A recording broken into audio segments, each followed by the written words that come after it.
Muito bem, sejam todos bem-vindos. É um grande prazer estarmos juntos aqui mais uma vez, né, nesse pedacinho de paraíso aqui, debaixo da sombra de um pé de jambo, com o nosso querido amigo Augusto. Com a natureza, né? Muito bem, Augusto. Da última vez a gente conversou um pouco sobre as questões ambientais, e não foi? Globais, planetária, né?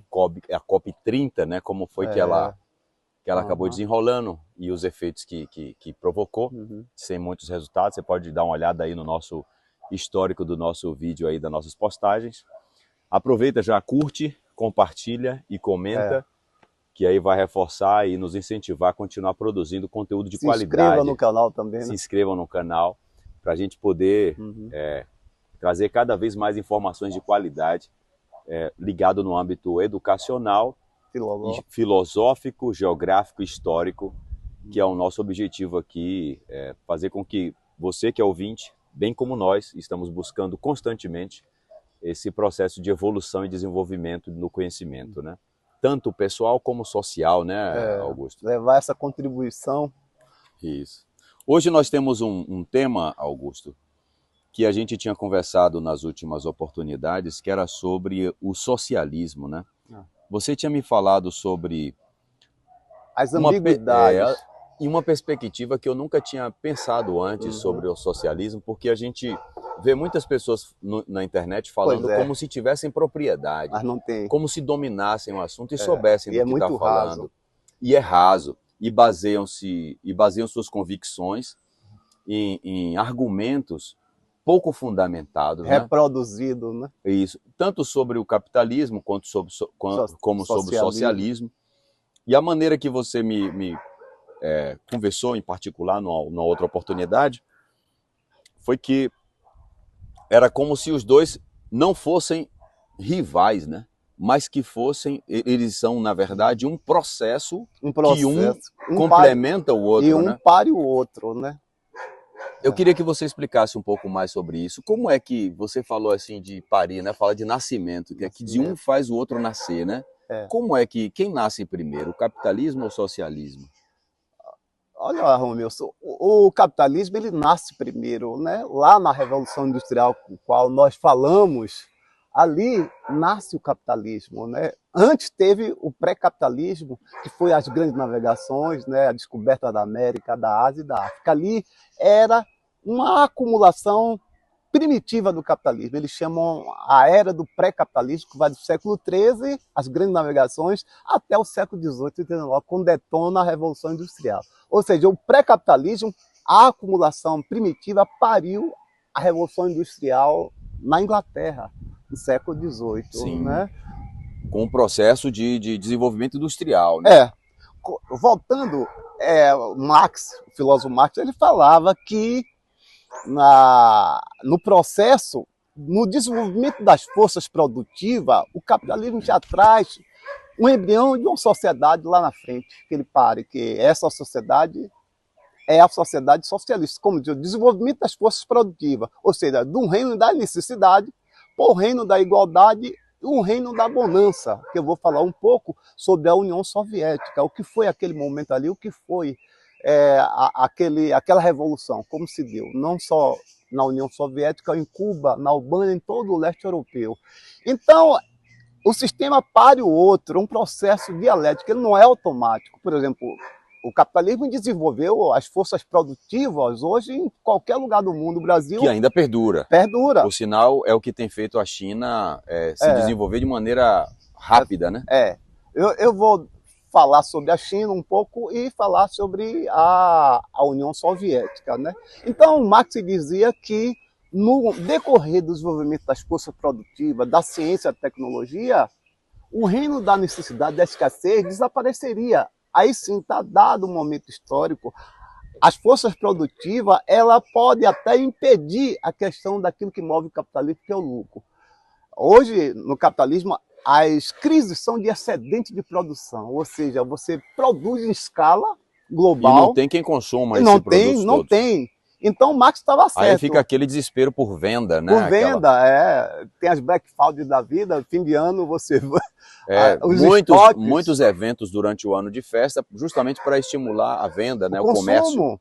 Ali são estoques reprimido de venda, que já tem muito tempo ali que precisam ser liberados. Entendi. Desovado. A Betrifalda é um desova. Isso, imagine, a nível global, esse excedente de produção, ele dá um momento exato que, atrás da crise de excedente de produção, vem a queda tendencial da taxa de lucro. Sabe o que é isso? No momento que você tem que baixar o preço, naturalmente você vai ter perda no lucro. Para poder vender mais e liberar o estoque para poder sobrar espaço para colocar mais. Porque o capital precisa de rotatividade, Sim. Ele precisa de movimento. Ele é mais prejuízo parado do que rodando a baixo custo. Claro, né? A baixo custo você está tirando pelo menos não o lucro que você... Mas faz rodar, né? Faz rodar para pagar as duplicatas do banco, para o banco não penhorar. E não ficar com o estoque velho defasado. Defasado, né? E que o capital parado não é capital, ele não se reproduz. Tá certo. Nesse ponto aí agora, a gente já viu como é o movimento do capitalismo, né? É o movimento da história. Que a gente, todo mundo acho que já vê no dia a dia como é que funciona essa dinâmica, e alguns até se aproveitam bem disso nesse marketing digital, né? Em todo esse mundo digital que a gente está vendo aí, as pessoas estão fazendo grandes fortunas, vendendo em massa pela internet, né? Tá tendo uma leva de novos milionários por conta disso. Agora um pouco menos, porque tudo tem um prazo, tudo tem um limite, né? Não existe mercado para todo mundo. Não existe, não. Existe sim para sobrevivência, mas para grandes lucros imediatos são poucos que conseguem. Se eu te disser uma coisa, no mundo é menos de 1% de uma burguesia trilionária, ela detém mais de 50% da riqueza do planeta. Exato. No Brasil, 70% dos bilionários detém mais de 1% dos trilionários bilionários no Brasil possui mais de 70% da riqueza no Brasil. Ou seja, a maioria, apesar de ter uma fortuna concentrada na mão de poucos... É basicamente muito na mão de poucos e muitos com muito pouco, né? Muitos com muito poucos. Ou quase nada. É o reino da miséria. É pobreza na África, pobreza na Índia. Você tem uma pobreza global. Se você tem 1% da população brasileira com 70% da riqueza, sobra 30% de riqueza para 99% da população.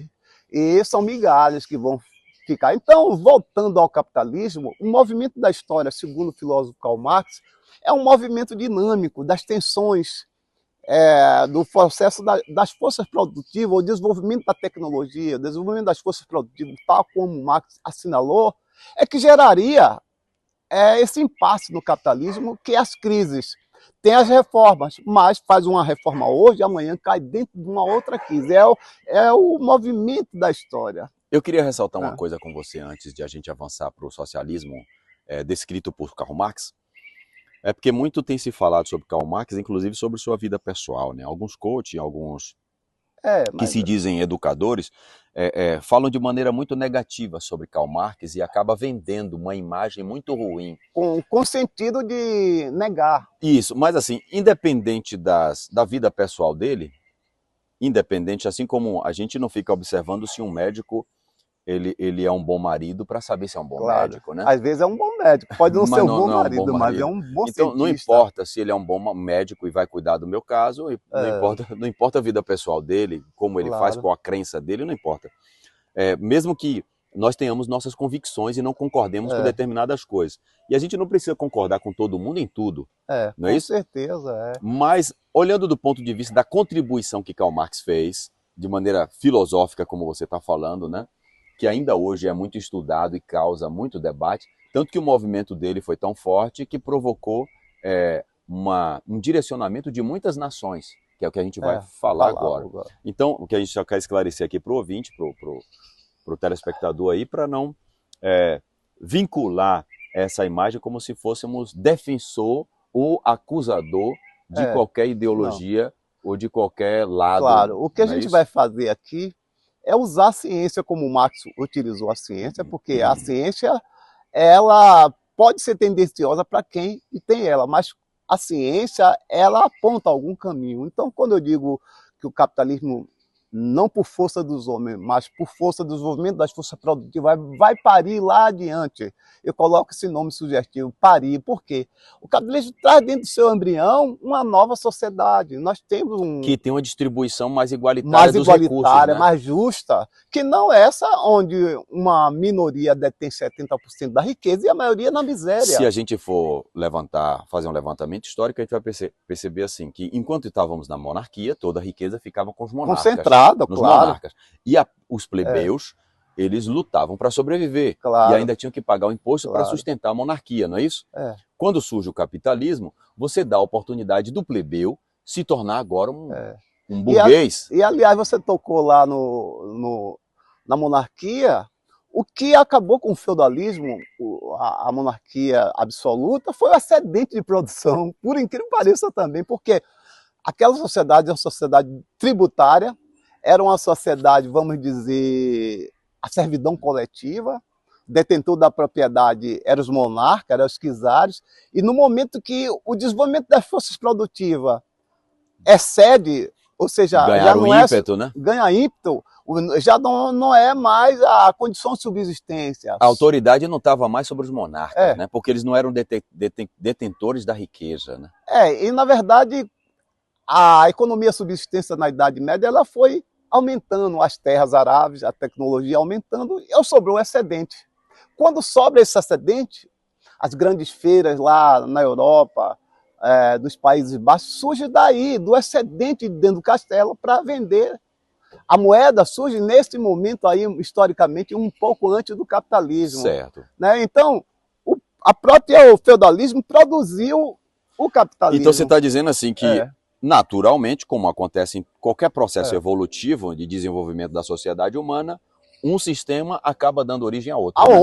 Por força histórica do movimento da história. Que é normal, o ser humano é assim. Assim como o idioma, que vai tomando formas à medida que vai sendo... Não é uma vontade, é uma lei dada, uma dinâmica dada do movimento da economia política. E da própria existência, né? Da própria existência. Se o servo produzia 10 sacos de farinha, ele tinha que pagar o tributo pelo uso da terra, do castelo e a farinha, quer dizer, dos 10 sacos, ele produzia 2, para ele ficava 7 em pagamento de imposto. Como a moeda ali não circulava, o pagamento de imposto em natura e em produtos, era o escambo.